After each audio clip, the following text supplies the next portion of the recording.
This podcast is brought to you by Vital-Lee. Vital-Lee is the first comprehensive patient order system in Australia, stocking all the major brands including Metagenics, Bioceuticals, Orthoplex, Mediherb, Biomedica, plus 30 more. It's been custom built for naturopaths, nutritionists and integrative practitioners. Vital-Lee works in 3 simple steps. Add your patient, prescribe products and dosage info, and finally, your patient orders. Vital-Lee takes care of the rest. Vital-Lee frees up your time, allowing you to focus on your patients. To learn more, visit vital.ly.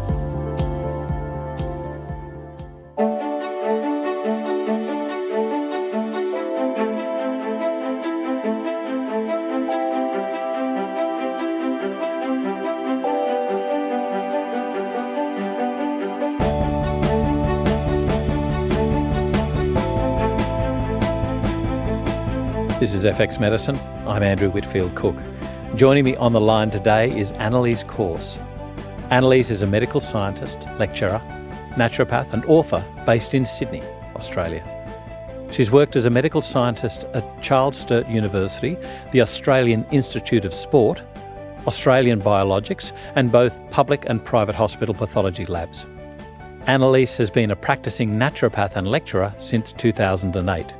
She lectures in human biochemistry and the medical sciences for ACNT and SSNT, as well as conferences and seminar presenting for fellow health professionals. Annalies is a past board member of the NHAA and is on the scientific advisory board of the Mind Foundation. Most recently, Annalies has contributed to a natural medicine textbook due for publication in October 2017 with Elsevier. Welcome to FX Medicine. Annalies Corse, how are you? Hello, Andrew. I'm really well. Thank you so much. Now, today we're going to be talking about something that's a little bit quizzical, unresolved infections. But I think first of all, we need to delve back into your background. How did you become a naturopath? What inspired you to do that? Oh, well, I probably wasn't inspired until I was about 23 years old, so that was quite a few years after leaving school. But I've always been obsessed with science. I think anyone who knows me will attest to that. So a lifelong obsession with knowledge, anything to do with the human body, anything I could get my hands on in terms of books or experience to do with the human body, I wanted to learn it. So for me, that meant a Bachelor of Medical Science degree as soon as I finished school. Yeah. And I did that at Charles Sturt University, 1997. Yeah.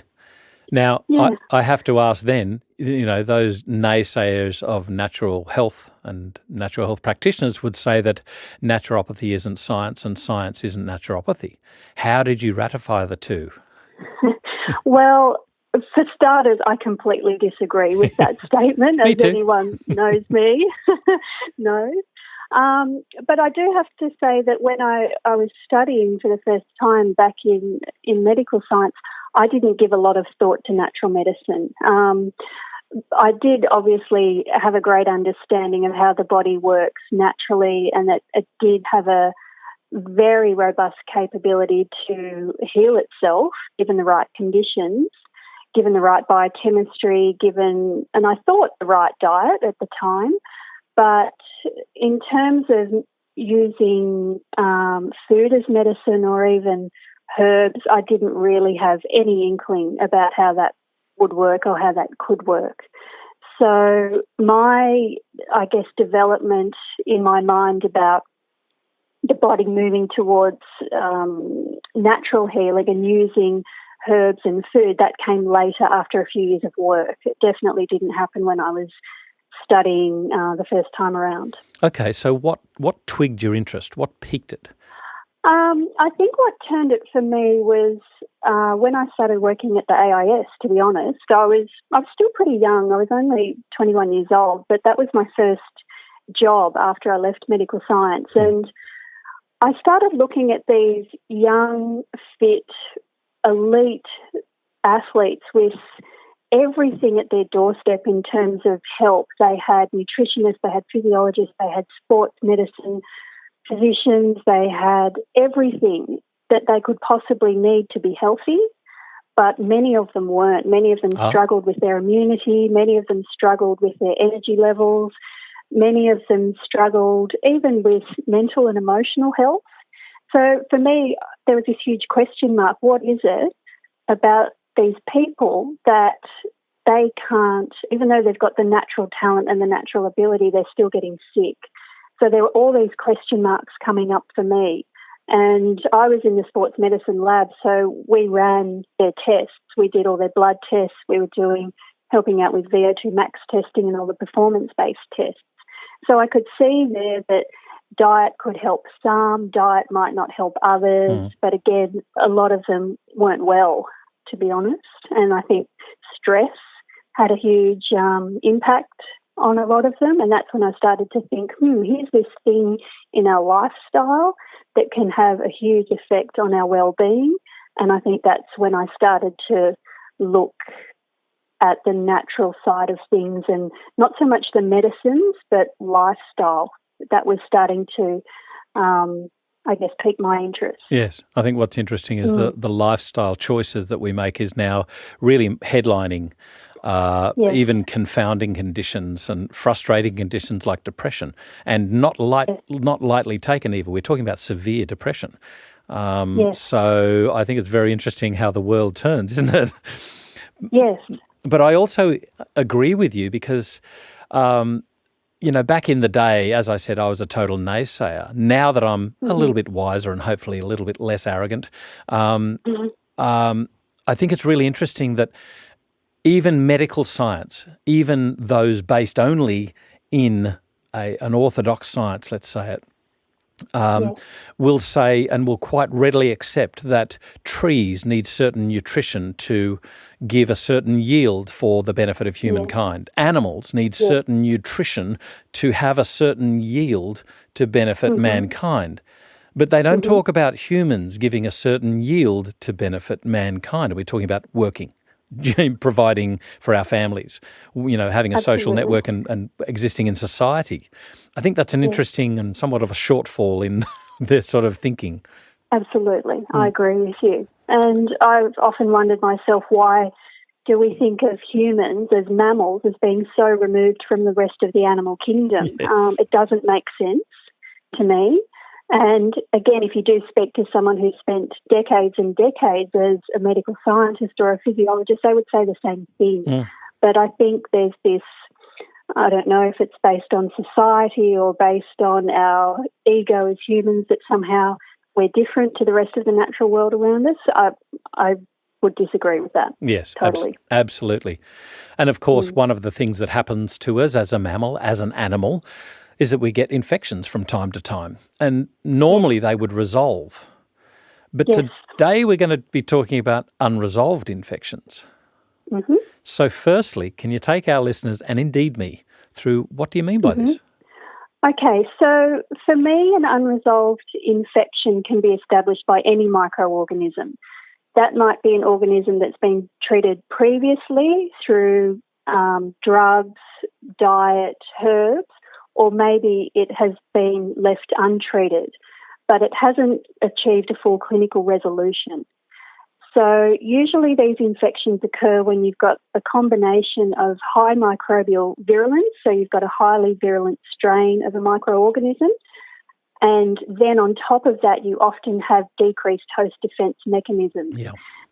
Usually these unresolved infections occur when you have that really unfortunate combining of those two factors, the microbial virulence plus the diminished host. So it's a really broad area. This is part of the problem that I find myself in clinic as a practitioner over the years, and also with other practitioners when we speak about this. They present in most tissues, most physiological systems are vulnerable to chronic infection.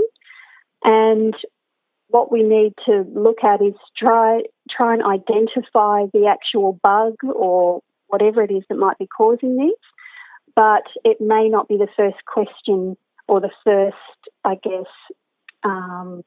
it's not the first thing we think of when we're looking at someone in front of us, because we have such good training in nutrition and we have such good training in other areas, but we may not be so confident as naturopaths to think about bugs or think about infection or think about doing testing because it's not necessarily our forte. We're not trained in labs as naturopaths. Yeah. I came from labs, so I feel pretty confident in this area, but we need to be thinking about them more because infections are becoming much, much more of a problem in modern practice and they're becoming resistant to drugs, so they're showing up more and more. So I guess the orthodox or the sort of obvious way to look at this would be an unresolved infection that keeps on sort of, simmering away and then breaks out with, another a fistula or a pustule, something like that. Yes. But are we talking about only the immunocompromised here, or are we talking about those that would otherwise be deemed as having a reasonable immune system? You see it in both. You'll have people walking into your clinic who appear quite robust, fairly strong. They have no other comorbidities. They're functioning well in their jobs, but they have this hacking cough that won't go away that's been there all winter. Or they have this wound that just won't seem to resolve. Or they have STIs that won't resolve. And usually it's when you start digging a little deeper that you find other things are going on. So there's other things in terms of the stress levels that might be contributing to a diminished host immune response. You might do some testing and you find that they have some disorders with their white blood cells, and these might be related to nutritional deficiencies, or it may be that they've got a relatively common issue with an inherited neutropenia or something like that. Right. So it's only after you start digging that you start to find the reasons why these people are immune compromised, but they can present as being fairly robust, and they'll often tell you how good their diet is, but when you start to dig deeper, as any naturopath or nutritionist listening will tell you, you know that the definition of a good diet for someone in the general public is often not a good diet at all. So yes, they can look the picture of health, but physiologically, biochemically, that's probably not the case. I think dietarily, I think it's interesting that the standard Australian diet and the standard American diet are the same thing. They're both sad. Yes, yes, exactly. Yeah, it's a really unfortunate acronym, isn't it? Yeah. So just before you were sort of reminding me, I guess, or you're forming a picture in my mind of, let's say, a heralding infection, an unresolved obvious infection, but maybe another culprit that might be underlying the true nature of why the first one is remaining unresolved. Is that what's happening here? Like a chaperone, a spy, if you like? Yes, that can be the case, and a lot of these infections are latent. So a lot of the viruses that lead to unresolved infections are latent. They're residing within our cells, our glands, and in our epithelial tissues, and they are just waiting for that moment, waiting for that chance to set up a new infection. So I guess latent infections and ones that are lying dormant within our tissues, we can lump them into this category. But then we also have infections that do basically set up an infection because they are brand new. They've been acquired through the community somewhere. Yeah.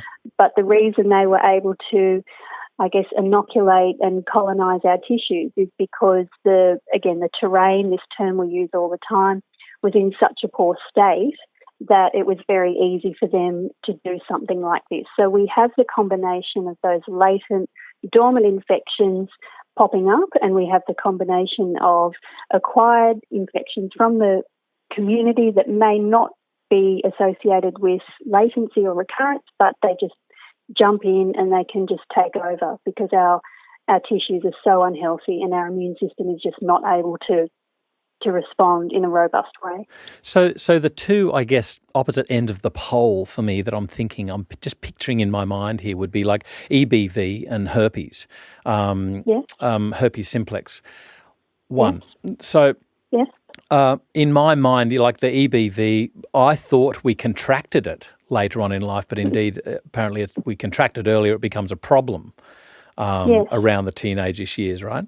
So whether the first recurrence or a recurrence of the symptomatology of EBV is this fatigue, this flu-like thing, the glands come up, that sort of feeling of, let's say, a flu-y type syndrome, whereas the herpes would be more like a fulminant or acute type infection where you get the blisters, the itching, it, unless somebody is fulminantly immunocompromised by another complex disorder, then they normally resolve in an acute way over a period of days, perhaps weeks, if they've got a really bad case.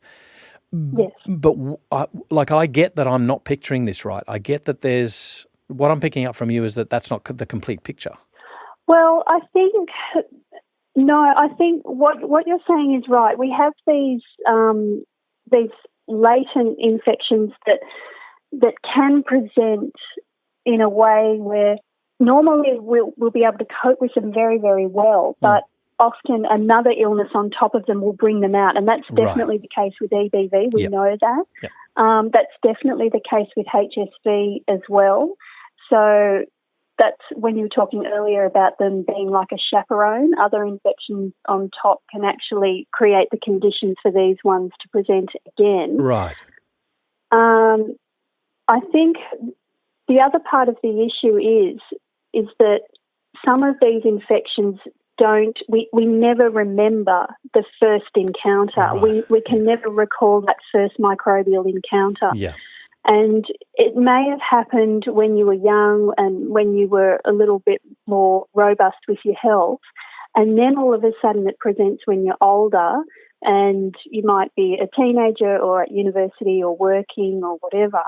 And then it presents, and that is a chronic infection. It's been there the whole time. It's just that now it's very, very obvious and you're starting to get those clinical signs and symptoms. So those infections, I see those as chronic infections.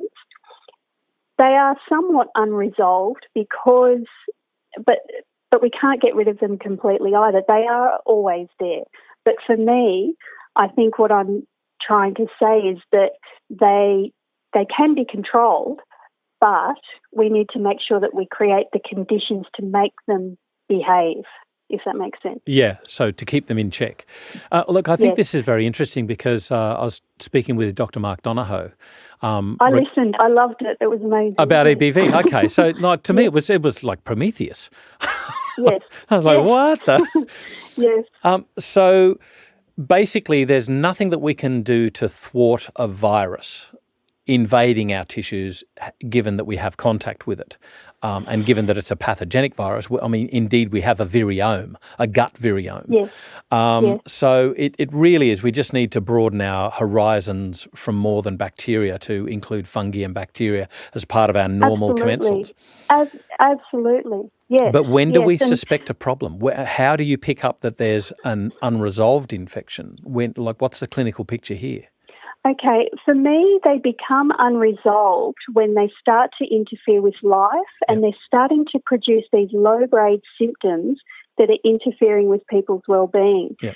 So, I mean, Mark is a great expert on EBV, and a lot of people with this particular infection, even though they may not have, actual overt, really strong signs and symptoms of EBV, they're often wandering around with low-grade fatigue most of the time, right. Or they're feeling swelling in their gland and in their throat most of the time. If they're run down and they're working hard, they feel like this most of the time. It's only when they start to take a break or work settles down or a stressful time in their life starts to calm down a bit that they think, I don't feel so glandy anymore. I don't feel so tired anymore.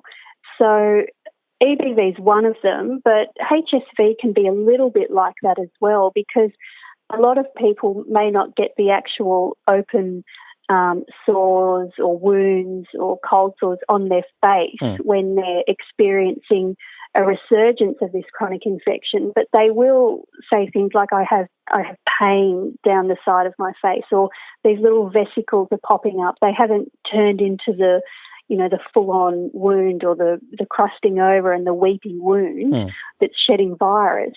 But they feel often, most of the time, that there's something there. And for me, that's when I think, okay, the virus is in there. There's not much we can do about that.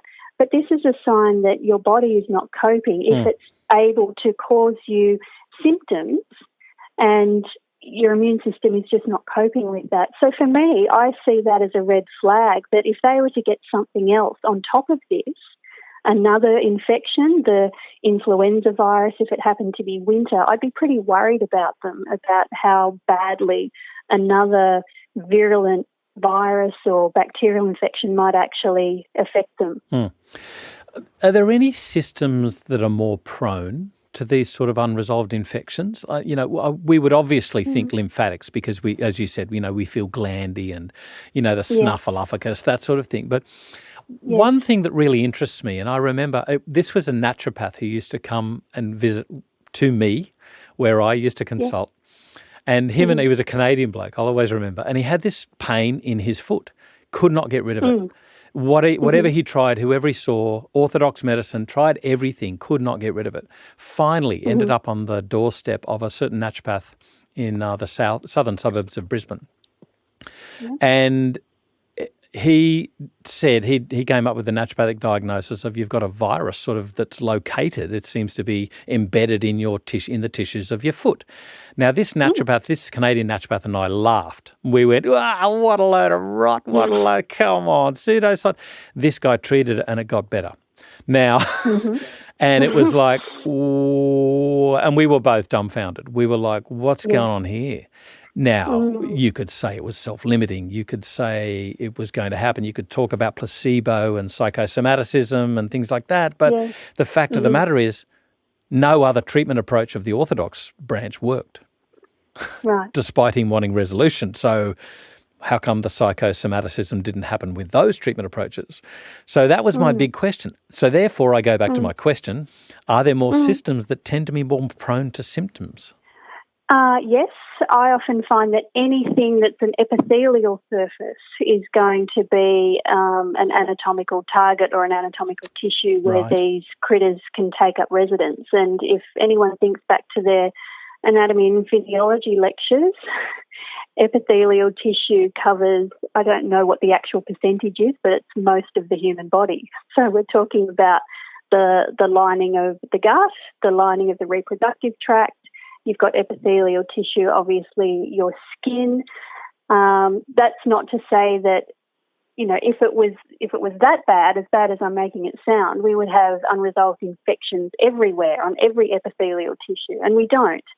So we have to think about the environment of the epithelial surfaces, and we have to think about what the environment, what the chemical conditions are, or what even the anatomical conditions are of those epithelial surfaces in any organ system, and how are they behaving in a way that's encouraging this growth and this colonization and this replication of microbes. So any system can be involved, obviously the skin, and that sounds like it was the scenario for your patient that you're talking about with the foot, but also bladder, we're talking about urogenital tract, we're talking about the lungs, we're talking the gut, any of them. And this is where case taking becomes really important. It's very important to ask certain questions because a lot of these infections can mimic other problems, and infection may not be the first thing that we think about. And so we start going down the track of, maybe it's an issue with nutrient deficiencies. Maybe, our differential diagnosis has to become forefront in our mind so that we can think, is this infection or is it something else? Is it functional? What's going on? Do we have a usual suspects lineup that we can blame? Like, are there certain pathogens that we need to be looking at certain first? microbes. Yeah. Yeah, look, we do.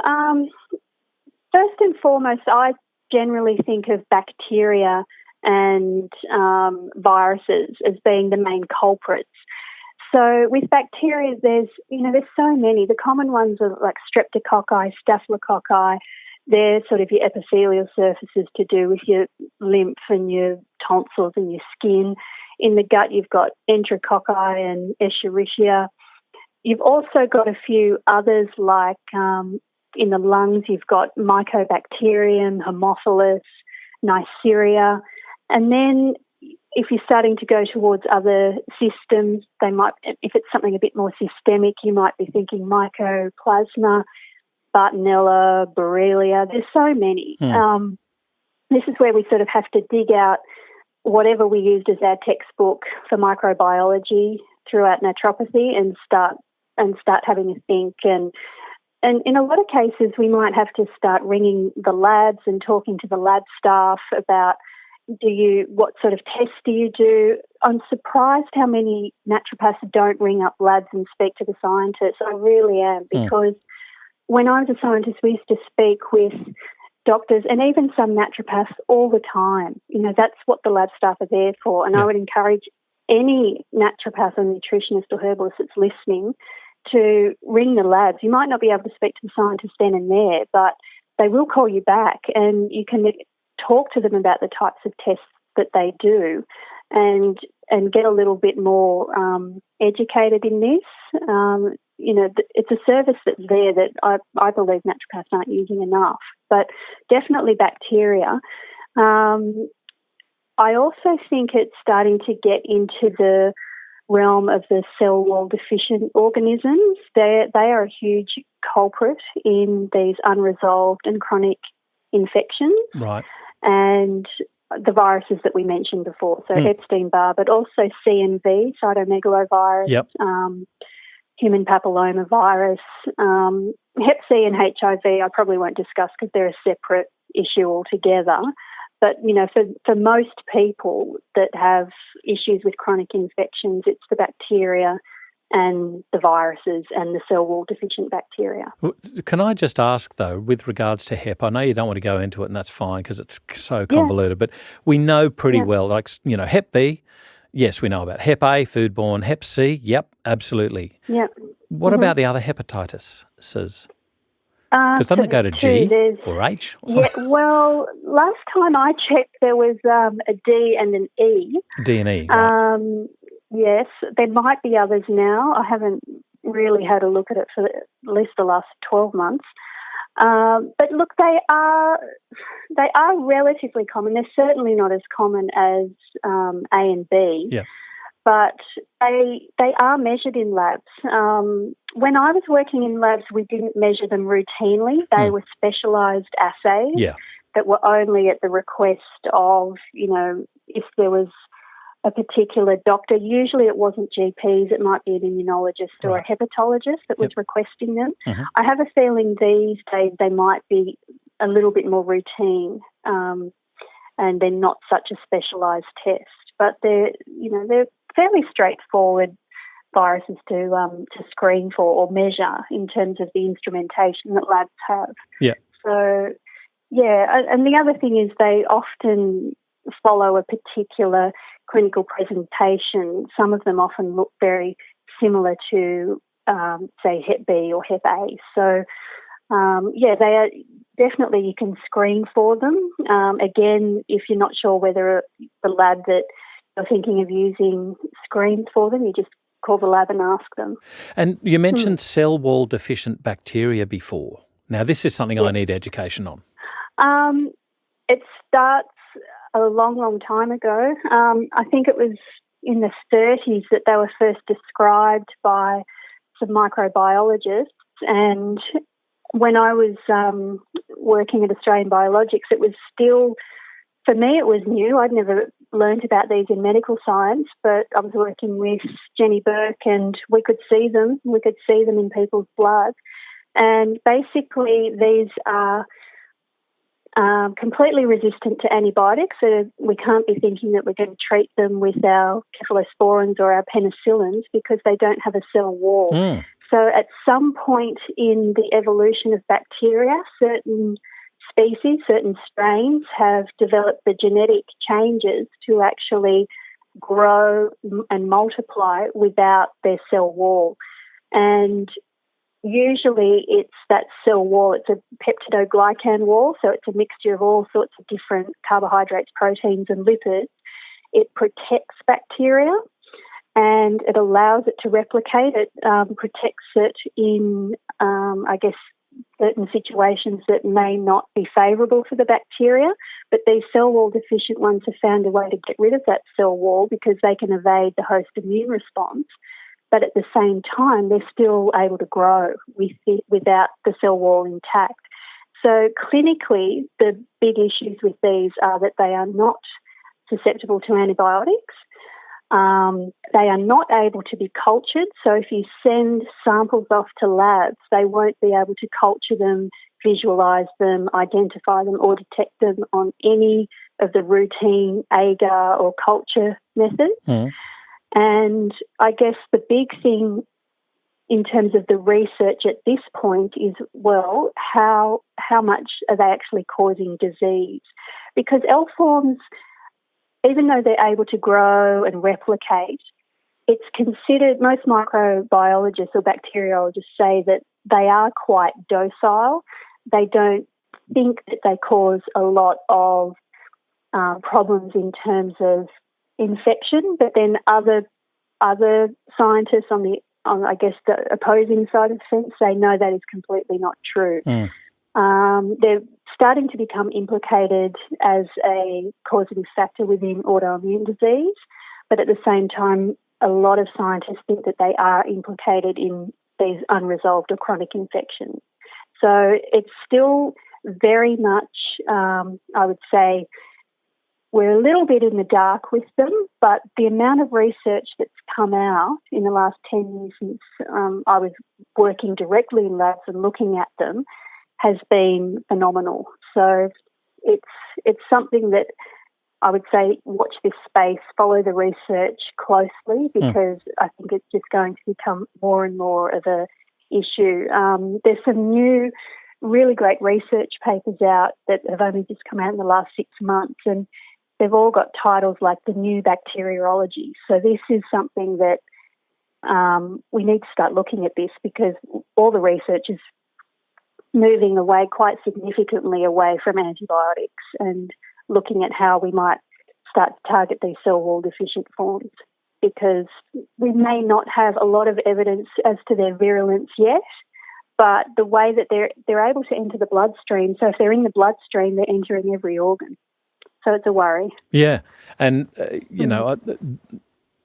the days of antibiotics as the first call for treating infections, we know they're already numbered. It's been this way for 10 years. It's just in the last couple of years people are going, no, guys, really, seriously, it's here. It's not going to, it's here. We're already here. Yeah, it's here now. Yeah, it's here and it's now. And it's very interesting that they're really scrabbling for new types of antibiotics. I understand there was like 3 totally different types that were released. Was it last year, 2016, maybe 2015 for, was it golden staph? Something Probably like that. Yeah, I think it was skin. One of the hospital-acquired ones. Yeah, and I think it was more skin-borne rather than visceral. Yes. Take me through a little bit more of these L forms of bacteria. If they don't have a cell wall, how come they don't lyse? How come they don't break apart? Well, it usually has a lot to do with, so there's still some membrane capability there. They still have the ability to stay intact because there are some membrane structures that are retained. Right. So it's really just that their cell wall is shed. And the other really, I guess, interesting thing with these is sometimes when you visualise them under the microscope, sometimes they do look very intact. They're very spherical. They sort of sit in these beautiful, they look like little pearls, little clusters of pearls in the peripheral blood. But sometimes you see them bleeding. I I'm pretty sure that's a technical word because I did read it in blebbing, the I know blebbing. paper. So, yeah. They bleb. And they have this really amorphous shape. So not only are they, we sort of think of them as being fragile because they don't have that cell wall, but that membrane integrity that's retained allows them to almost stretch. And often, in some cases, you'll see that they develop these like little finger-like projections. And when you see those, that's showing that membrane integrity that's still there is remaining intact to allow them to change shape and to change morphology without lysing, as you said.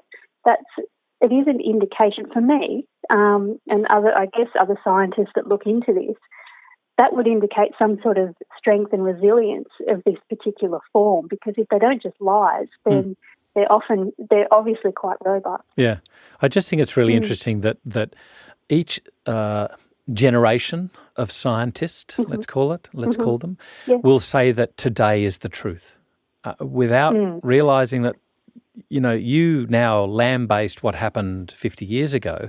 What do you think is going to happen 50 years in the future? Do you really think that this is going to be the end of the truth? Facts constantly change.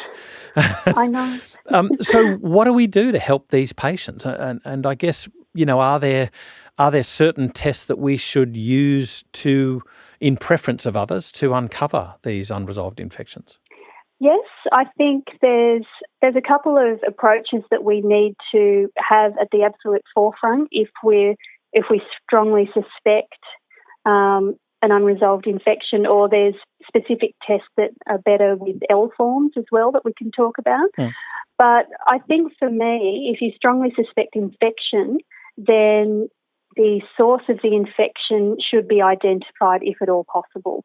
Particularly if it's something that's coming from outside and it's community acquired. So if you know for sure that you don't have something like that, what you have is not an EBV issue or a CMV issue or a HSV issue, and it's an acquired, say, microbial infection from a bacterium, finding the source is really important because this is going to stop reinfection. Right. So we need to start thinking, where are people getting this infection from? If it was a one-off chronic infection that just took ages to resolve, you don't have to worry about this. But definitely source of infection is a big one. So you might start thinking about, where do they work? Do they have pets? If it's STI related, you have to think about what's going on with partners or anything like that.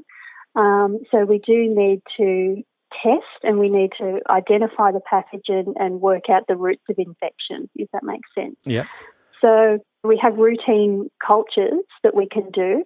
But if we're talking about, say, L forms or maybe some of these intracellular bacteria, they won't really grow on routine cultures. So all your things like your blood cultures, your mucosal surface swabs, any of those things, sputum cultures, they may not show anything. And this is where PCR, polymerase chain reaction testing, can be very, very useful, because PCR, as you and your listeners probably know, it's for detecting segments of DNA. Yep. And that's really probably one of the tests of choice. So you use PCR even with bacteria? Is that what you're saying? Yes. Forgive me. Okay. Yes, you can use it with bacteria, absolutely. And does it tend to pick up the L forms or any infection, like with the normal presentation of the bacteria?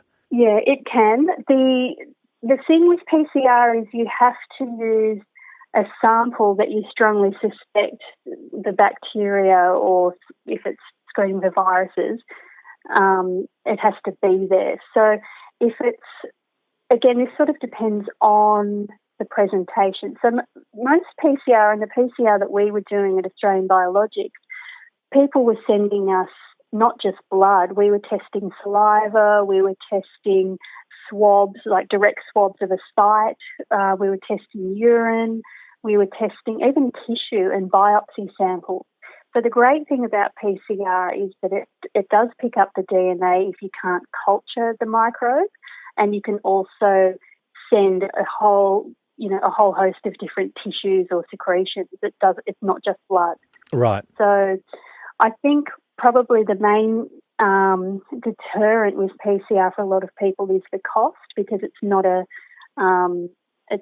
cheap test by any means. It's a more intricate testing methodology, and it does cost a little bit more in order to get it done. So what I would say to people is, if you're thinking of doing it, you really have to have a good justification for doing it, and you have to strongly suspect that certain pathogens are there. You might even have a strong suspicion that there is a pathogen present, and you need to identify exactly which one it is. So this is where, again, speaking to the laboratory and speaking to the scientists who run these tests is very, very useful. It may not be as useful speaking to, say, a GP about it, because they don't often, not all of them, but some of them may not have the intricate knowledge of the actual assay and the testing methodology. Yeah, there are too few GPs out there that are specialists in pathology. Some are. Well, I mean, they've got so much else to learn and think about. So, but some of them do have that. Yeah, exactly right. And this is what medical scientists do. They're not seeing patients, but this is what they do every single day. They know how the tests run, they know how the assays work, they know how the methodology works, and they know whether certain specimens are going to be right for the tests that they run. Yeah. So looking at a treatment approach, do you have any specific types of treatment approaches, things that you employ, and what are the aims of that treatment? Look, I think antimicrobials, without a doubt, have to become your first line of treatment. So obviously getting an identification of the pathogen that's causing this is important through your testing, whether that's routine pathology or specialist pathology like PCR. And then you have to start selecting your antimicrobial agent. So again, this varies wildly depending on what's coming up. Is it viral? Is it bacterial? Is it intracellular? Is it L form? But I am not averse to people taking antibiotics, because I've seen a lot of great resolution of infection from taking antibiotics if people need it, particularly for the big nasty bugs and bacterial infections. But having said that, it's also a case of using herbal antibacterials and herbal antimicrobials as well. So I believe that they have a great impact on these infections, particularly after they've finished their course of antibiotics. You might actually give a course of herbal antibiotics or herbal antivirals as well. And obviously, if they're going to take antibiotics or they need to take them, that's when a lot of what we do comes into play as well. So any resolution that needs to occur in the gut with gut health and gut integrity, we have to work there as well. Yeah.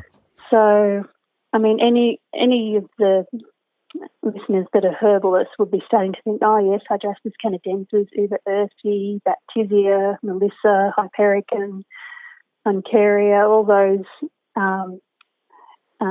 antimicrobials in terms of antibacterial, antiviral, they work quite well. Given that you, there's in my mind, it's the propagation of a myth, but anyway, out in the community about the use of adaptogens, for instance, an immune adaptogen, a herbal immune adaptogen of note, astragalus or astragalus. The adage that is constantly touted out there is you should never use it in an infection because it'll set the infection in, which I think is codswallop when you look at the research on it.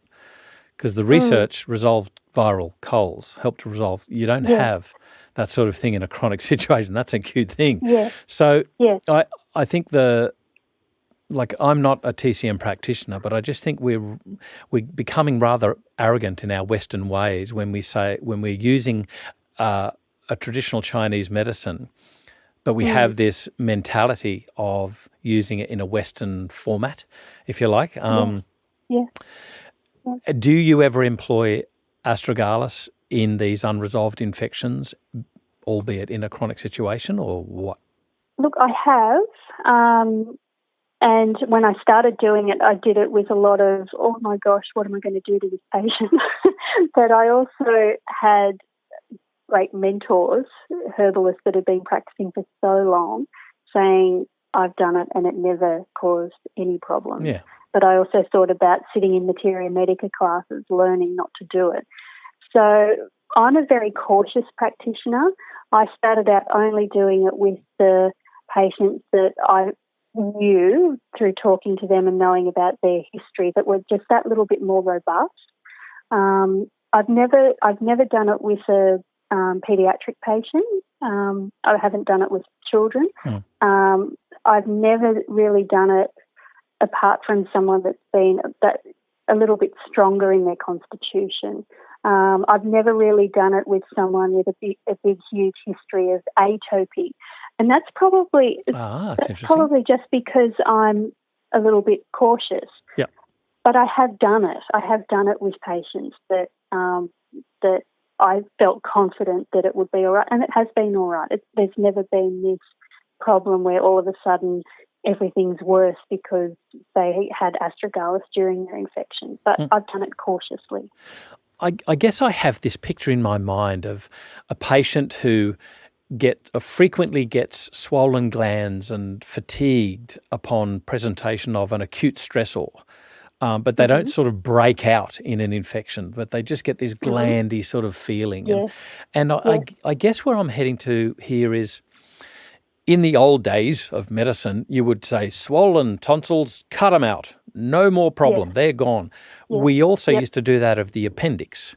Nowadays, I learned that now that we've realised that the appendix is actually a reservoir of very important bacteria for your gut, indeed might help in inhibiting the priming for autoimmune disease, that, they're trying to save the appendix. And maybe more than ever today, we're trying to save the adenoids and the tonsils. Yeah. I guess given that at some point there's a pragmatic decision that has to be made for a child that simply can't breathe and their schoolwork's going down and they're not even sleeping. But, I get that sort of part of medicine where there really is a need and you don't like it, but you just got to do it. But apart from that, what about employing, I guess the old naturopathic way would be a diet, get them off milk and things like that. And yet what we're talking here is more employing antimicrobials to address the infective state of it. Do you ever look at things that might not be in concordance with a good naturopathic diet, like, for instance, a dairy product called colostrum, which I love? But do you ever use that sort of stuff? I have. I have used colostrum. Again, it's not something that I would use with everyone. It's not something that I think, this is a cure-all that everyone would benefit from. But look, colostrum has a lot of research behind it and a lot of really good research behind it. And historically, I have used that in active infection, in chronic infection, and in preventing recurrence of infection. Probiotics are obviously a big, important one here as well because of their immune priming effects, and we know that the gut is absolutely implicated in any issue of poor immunity that's leading to chronic unresolved infections. I think for me, the way I practice is that I really like to look at how a person is presenting. I love to look at what they're eating, and I absolutely want to get their diet as much as I possibly can, get their body eating the micronutrients and the macronutrients that are actually going to build the tissue from the ground substance up to be able to defend this person against this latent thing that keeps coming and going, or these community-acquired infections that they're just not fighting or backing up against very well. So for me, it's very much about the food that they're eating. There are certain things that I do take people off for a little while. most people, I would look at dairy or casein and gluten and just have a talk to them about that, and they may be off it for a while. It may not be forever. It depends, again, on the person and their unique situation. But I start looking at things like how much vitamin A are they getting in their diet? How much vitamin C are they getting in their diet? For me, fat and protein is a big one, because this is what a lot of these tissues are built upon. If we're not getting enough protein in our diet, if the fats that we're getting in our diet are not the right type or the right quantity, we're just not going to be able to mount immune responses. And when we are sick, if it's just a mild chronic low-grade infection or a fulminant raging acute infection, we use up so much nutrition, so many micronutrients are used up. Our surfaces tend to get sloughed off and eroded down. We need to replace them. So those two macronutrients are big for me, fats and proteins. And I usually go through someone's diet meticulously, and not just what they're eating now, but historically as well, particularly what they've been having and eating in the last 12 months, 2 years, 3 years. However, yeah, I know, it's full on. There's a recall dietary survey. Yes. Can I ask, what about traditional therapeutic dietary interventions, like, for instance, the Chinese, forgive my ignorance about this, done properly, but to my mind it was, really well-boiled, double, triple-boiled rice, which is called gak. Is that right? Mm-hmm. Do you know I remember learning about gak. Okay, great. I have never used it, but I did learn about it, yeah.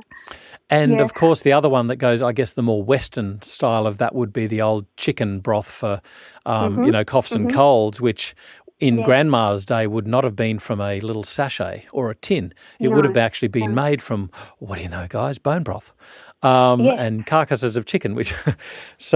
What do you employ, that sort of thing? Yes, I do. And there are a lot of old traditional, I guess you call them recipes or formulations that you can bring out any time. Someone doesn't have to be unwell, but you bring them out when they're unwell. Yeah. So I tend to use the Western, formulations or recipes, because that's what I'm most familiar with. I haven't studied a lot of the Eastern or TCM approaches. But when you look at things like the chicken soup, for example, it's full of protein, and you think about what's in the bones of these animals. It's the same thing or similar things that are in our bones, and our bones are where our blood comes from, and within our blood we have white blood cells, and white blood cells produce antibodies. So, of course, the components for building those structures and tissues in a human body, if we're using those structures and tissues from an animal, then it's a way of replacing those things. So, I'm not vegetarian or vegan, and I really think that if something like this is an issue for people, we do have to look at protein and fat, because these things help to build a robust immune system. Yeah. And they help to fight infection. And, we need to be looking at people's blood test results. I've had so many recently where you look at someone's total protein level on a full blood, not a full blood count, but a biochemistry profile. Their total protein's low, and then you start to look at the subsets, and their albumin might be low, but often it's their globulin levels as well, and globulins are what go on to make antibodies for us. So anything in our diet that can help bring that up is going to be helpful. So, the chicken soup is a very, very good one. Everyone's into drinking broth at the moment, and I think it's great, but I sort of think it's really just the liquid. We need to start, especially with people that need to fight infections, eat all of it. Eat the fatty bits that came off with it. Eat the chunky bits that came off with it. It might not look pleasant, but eat all the bits, because a lot of stuff's being thrown away just to make a clear broth. Eat it all. It's all useful. It's all nutritious. Yeah, it's a dangerous thing to put a dead chook in front of me. not a lot of it gets to see a second meal. Yeah, that's right. So what about any caveats, any things that you've got to be careful of when you're treating this sort of patient? Look, I think some of the caveats include if you are going to use herbs, some of them, particularly any that have the really high alkaloid content, such as Hydrastis canadensis or golden seal, or anything that's got a huge amount of berberine in there. Some of these alkaloid-containing herbs should only be used short-term, and you do need to monitor the patient closely, just in terms of their liver function, their gut. You don't really want to create a situation, wipe them out, chronic diarrhea, anything like that. So, but that's, I guess, the case with any herbal medicine prescription that is just short term and it's treating something. You're using these like medicine. Like these are, the way I view herbs is that they're drugs. So we don't just sort of say, here's your herb mix,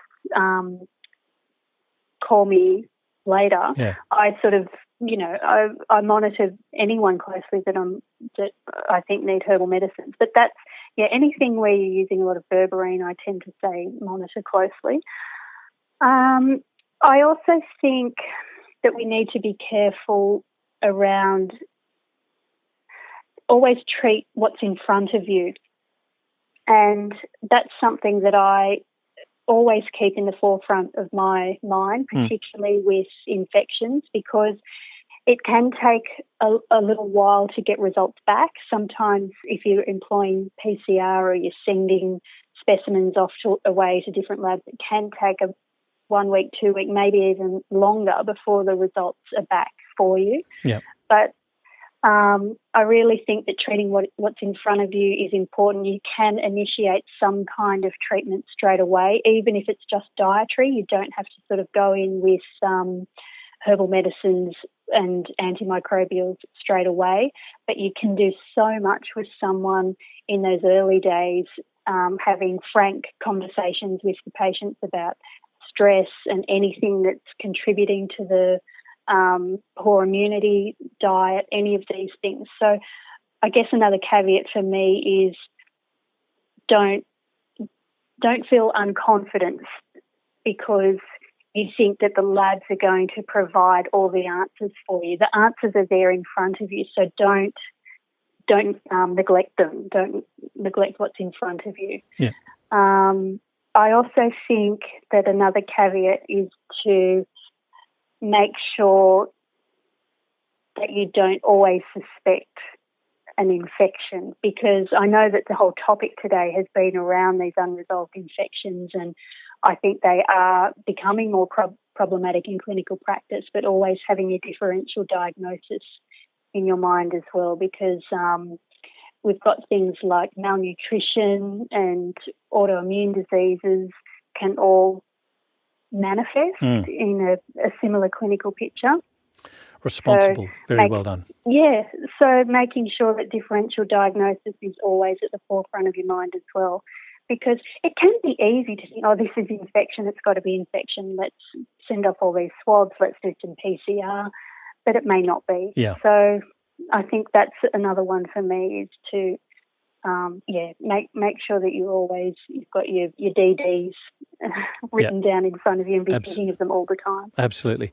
So what about expectations of treatment when you're dealing with, unresolved infections of, let's say, a virus, EBV?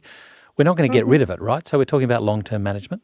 Yes, long-term management definitely involves getting the patient on board and not allowing them to become too passive in this whole process.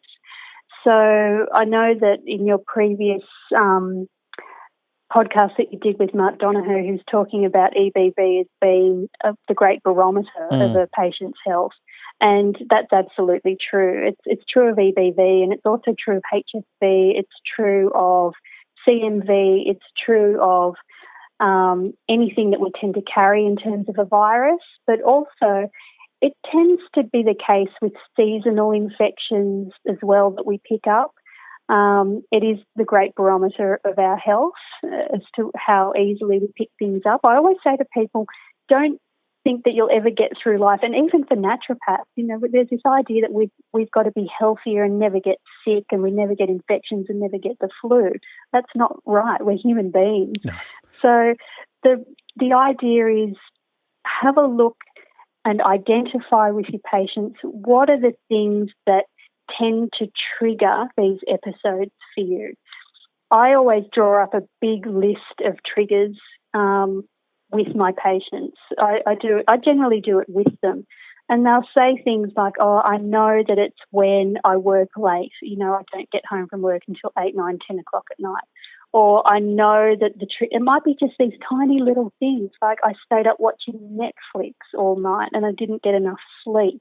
If you can find the contributing factors that affect someone's sleep, which affects their immune system, or affects their stress levels, which affects their immune system, anything that interrupts their ability to eat a healthy diet or be organised enough to eat a healthy diet.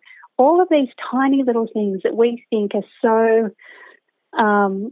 non-significant, you add them up, and that's when people start to say, the glandy feeling's coming on again. Mm-hmm. I can feel the tingle. Now I'm really tired. I had a really bad year with flus this year because I just didn't look after myself.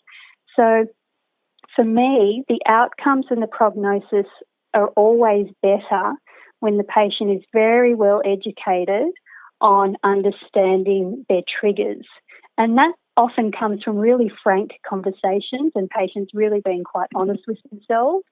And they may not, the biggest, successes I've had are with the patients who are willing to go there. I've had plenty of patients not willing to go there who think, sleep's got nothing to do with it, diet's got nothing to do with it. And unfortunately, we're not going to be able to get through to everybody, and that's, everyone's on a different tangent and a different journey with their health. But I think, frank conversations with people about stress, sleep, diet, lifestyle, it's very important. I think you and I need to be doing a case history at some stage. Yeah, it's very much, we all know it, all practitioners know it. There's an art to all of this that you're never taught, that you never get enough practice in.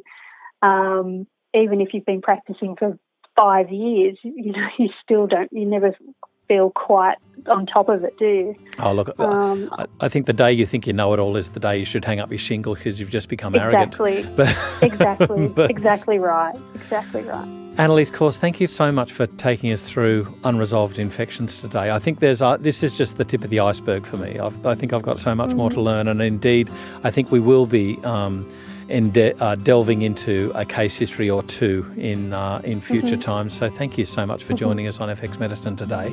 And indeed, thank you so much for taking that responsible point about the differential diagnosis. Don't always think that it's what we think we see.